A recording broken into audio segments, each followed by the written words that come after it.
kasih atas pelayanannya dari Dukcapil. Keluarga saya sudah 3 tahun sakit, tidak bisa bangun.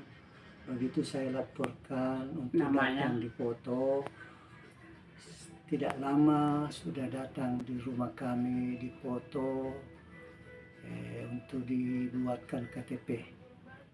Setelah itu 2 hari kemudian terbitlah KTP-nya atas nama Niar Tahir.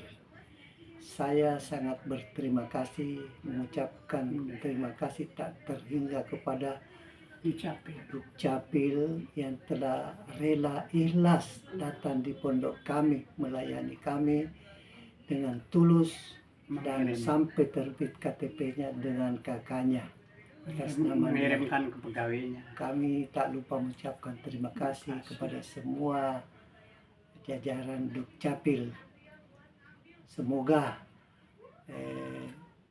karyawan-karyawan tetap dilindungi Allah yang Maha Kuasa. Sehat walafiat. Amin. Amin amin ya rabbal alamin. Makasih Bapak.